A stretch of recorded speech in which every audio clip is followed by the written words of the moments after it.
Business journalist and the host of Public Radio's Full Disclosure, Roben Farzad. Thanks for being here. Thank you for having me.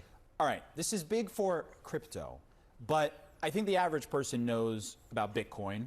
This latest move more focuses on stablecoin. Can you just contextualize for the everyday person how significant this law would be and why it's being considered sort of a milestone? This is the formal codification of crypto, which kind of has been its own little wild, wild west. I think mom and pop know ambiently that this asset class has done stupendously well over the last 10 years. I mean, it's the best performance in history. You know, I get calls from relatives, what is crypto? Where do I buy crypto? I need crypto. I need more crypto. And now it's at a record high. You have a friendly administration in the White House. So there's this attempt, if you read between the lines, of connecting the formal multi-trillion dollar regulated banking system to that kind of Wild West, trying to put guardrails around it. And so, you know, the bill has had bipartisan support. Some Democrats, though, Elizabeth Warren, for one, she's a ranking member of the Senate Banking Committee, she argued that it does not have enough safeguards for consumers or financial stability in a way that maybe the traditional forms of U.S. currency typically has.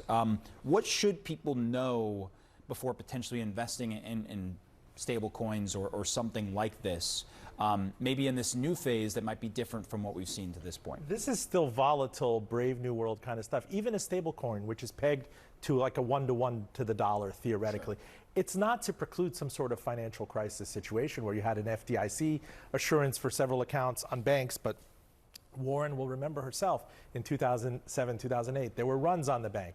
There were guardrails. There were things. There were moments where you kind of, you know, the known knowns and the known unknowns. I think what the late Don Rumsfeld used to cite. And we don't know what we're kind of getting into here. If people think that this is effectively as good as the dollar, it's backed by the full faith and credit of the U.S. government, they might behave in a way, or the companies issuing these stable coins might behave in a speculative way that the government is not willing to backstop. The problem with this, time and again, is the correct regulation comes after the fact, when something goes wrong. We can't exactly look into the crystal ball and see how an experiment of this size is going to play out. So I guess that was going to be my next question, is what are some of the biggest challenges here if this is sort of, I guess, legitimizing crypto in a way that we haven't really seen, at least to this point?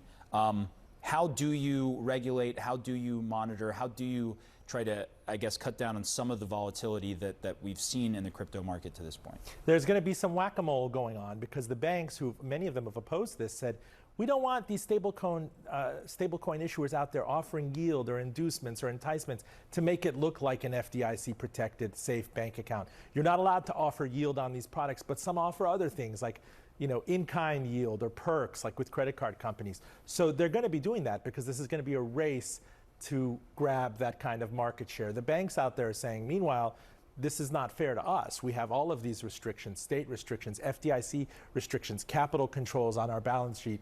I mean, things that happened after the financial crisis. We want to make sure that people out there know that this is not as safe as the US dollar. In fact, what is the pain ultimately that you need a replacement for the US dollar like this? See, this is why you're bringing here. Laid it out so great. Roben Farzad. But to be honest, I can't even understand it myself. If no one can explain it to me in less than 30 seconds in an elevator, caveat emptor. We got business advice here too. Roben Farzad, appreciate it as always. Thanks for being here. Thank you for having me. Of course.